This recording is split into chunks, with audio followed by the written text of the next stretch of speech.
Leading into this year's Western States, all eyes have been on Jim Walmsley after his record-breaking performance last year. However, there's a second, less discussed story that's been building as well. With a women's field featuring names such as Courtney Dauwalter, Camille Herron, and Lucy Bartholomew, there's a very real chance that this year sees the first woman wrestle an overall top 10 finish.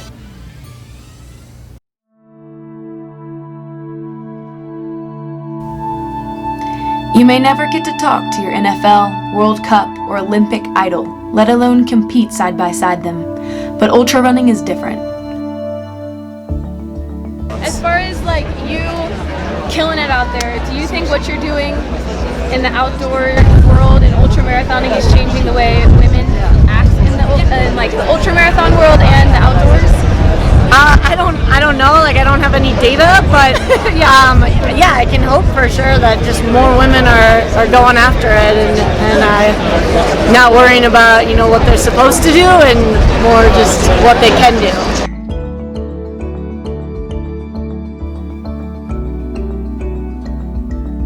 I think in an interview you said something about Zach Miller and you were like racing up there with him at one point. You like almost passed him, or did you pass him? Oh, better. There we go. At Desert Solstice. Yeah. I actually didn't know I was close to him until they told me I was only 2 minutes behind him, like at about 100 miles. And so that was when it dawned on me, oh my gosh, I might actually win this thing. So I'm just gonna win. That's the coolest thing to me about this sport is just how you guys, like you and Courtney, are not only racing the women on the field, they're killing it and crushing it. Yeah, the men too. Crush the men.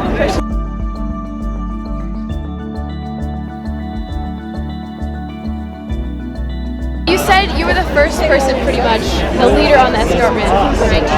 And you kind of like question yourself, like, wait, I shouldn't be here. Like everybody's behind me, like I shouldn't be here, and everyone told you not to. Yeah. But then you had like a shift.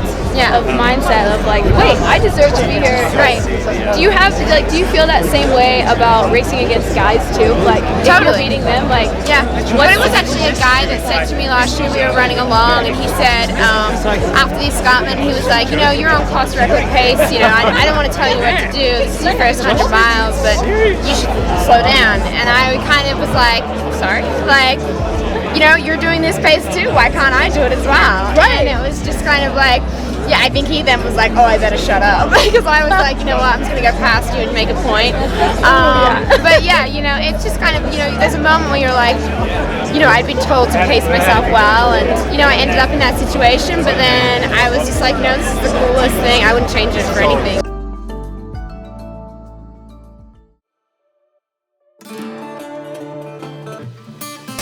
In this sport, it makes no difference if you're an elite, amateur, male, female, young, or old.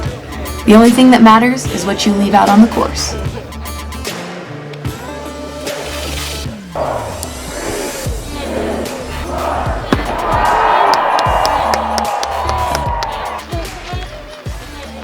Could this be the year a woman takes home a top 10 finish? I didn't know, but I wanted to be there to watch it unfold.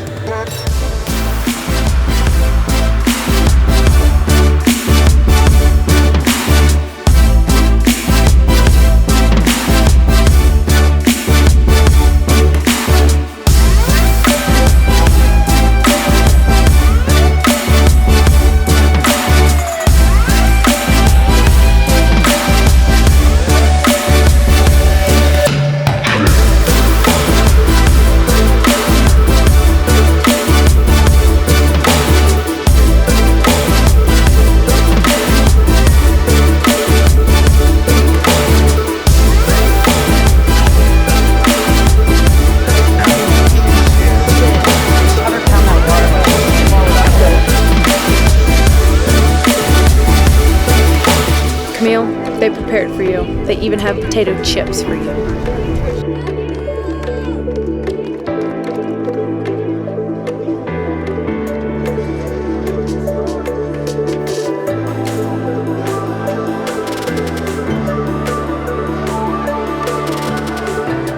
Within the span of like 8 minutes, we had, I think, 6 to to 7 competitors. Brittany, Amanda, Camille came in behind all that. Just a lot of people coming in. It is very close at this moment, but keep in mind this is a 100-mile race. Anything can happen at any given moment.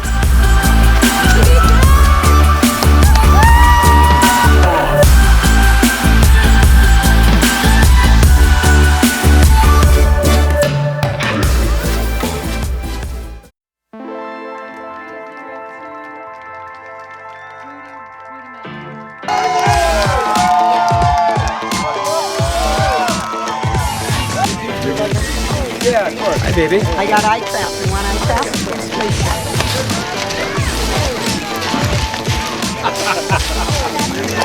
You're awesome, girl. Welcome to Michigan Bluff. Chris, good job. No, lift your feet. Lift your feet. Neither. I'm good. All right. Thank you. You want to take that stuff with you? No, thank you.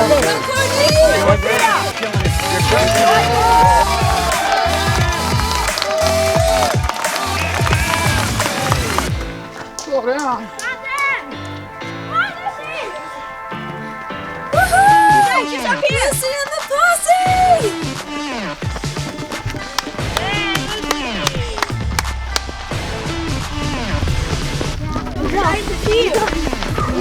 I've been waiting. We've been here for 5 hours. Want to check your shoes? We should upstairs, and now they're bloody. I didn't think they called you in. Huh? I'm fine. Yeah, you're keeping your strategy. I'm glad we're here. We were so bored. I'm glad I'm here to entertain you. Let's see how to do it now.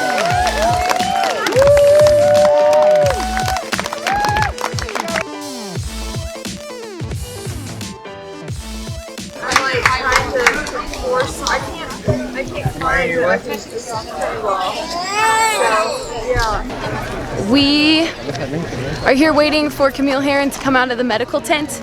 She recently just came in and had a bloody knee and seemed to be complaining about her, I think her right leg.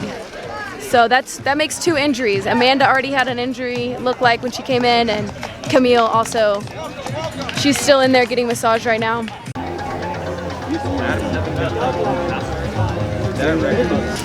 I heard her say something about not being able to climb, which is a very big problem for this course.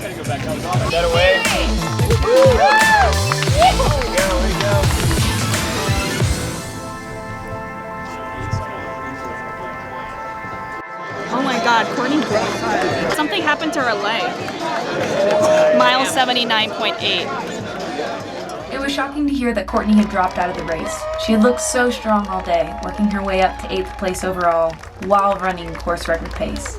This just goes to show that in ultra running, nothing is ever guaranteed, whether you're a defending champion, world record holder, or a mid-pack racer.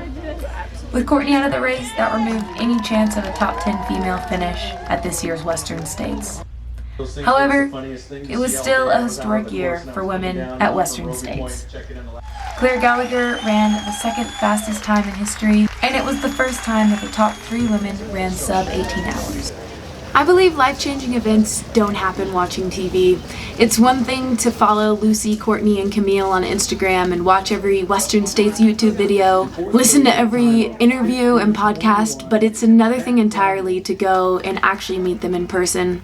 The accomplishments they've had in the ultra running world should be an encouragement to women around the world.